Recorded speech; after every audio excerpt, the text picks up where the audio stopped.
Isang mapagpalang araw po sa ating lahat. So today is June 17 and today is Monday. So we have our another series na 1 week long ulit tatakbo. So bago po ang lahat, nais ko lang po muling bumati ng isang Happy Father's Day to all our fathers out there, di ba? Pati sa mga nanay na nagpapakatatay, so all those living as a father, di ba? So, actually, itong series natin based kay Pastor Russell is parang ano siya, makakatulong siya sa mga tatay talaga natin since this is about financial, di ba?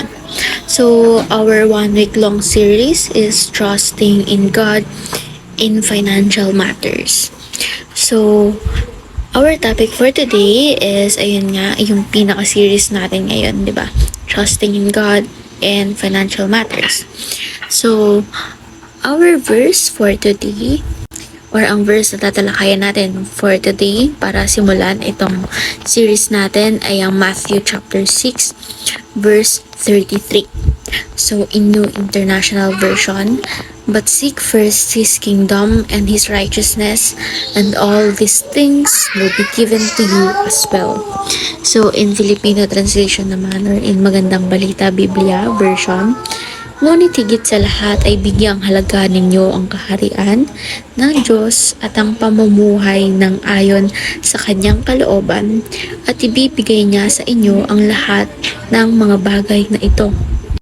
So, kagaya ni Pastor Russell, ako personally, ngayon ever since naging Christian ako, mas nananaig na sa akin yung kay God ako lumalapit, hindi sa ibang tao. Although sa parents ko, madalas, lalo sa mother ko, nagkukwento ako kapag di ko na talaga kaya. Pero si God talaga yung una kong nilalapitan.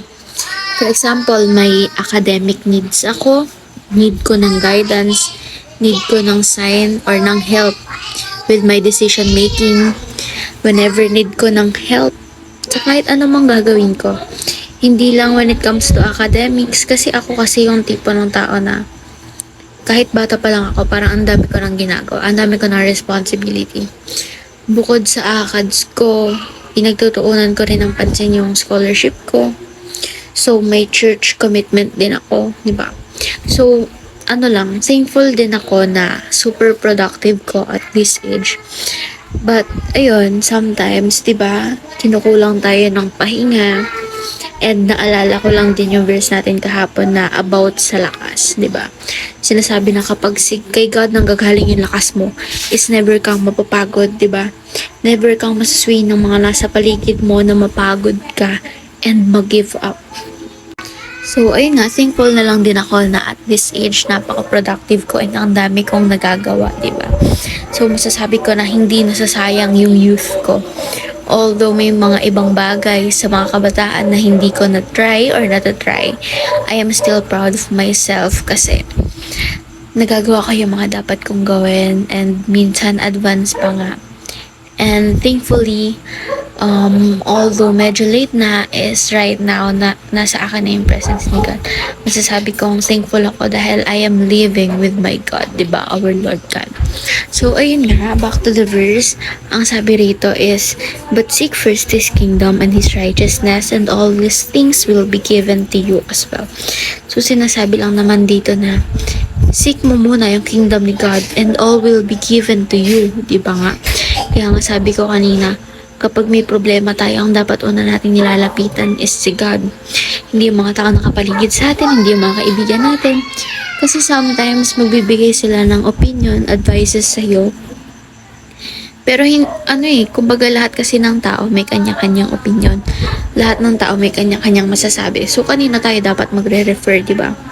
So, mas okay kay God na lang. He is our best option. And dahil nga, He is our God, He is all-knowing.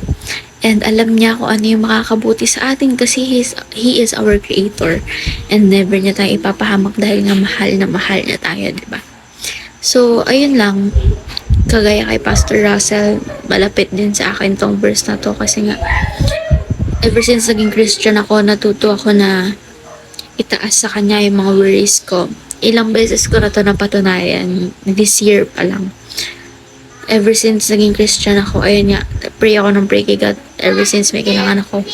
Dumaan ang dalawang election namin sa student org na hiningi ko kay God yung guidance niya, and thankfully ngayon, up until now, nananalo ako sa election. Sa lahat din ng bagay na pinapasok at pinagdedesisyonan ko, is sinisik ko yung guidance ni God, and lahat ng signs na hinihingi ko sa Kanya ay binibigay niya sa akin. Lahat ng prayers na hinihingi ko sa Kanya na alam niyang para sa akin ay binibigay niya sa akin, di ba? So, all you need to have is the communication between you and God na, and to seek His kingdom. And then, all these things, lahat ng hinihingi mo, will be given unto you. So, ayun lamang po para sa ating devotion for today, and I hope marami tayong natutunan.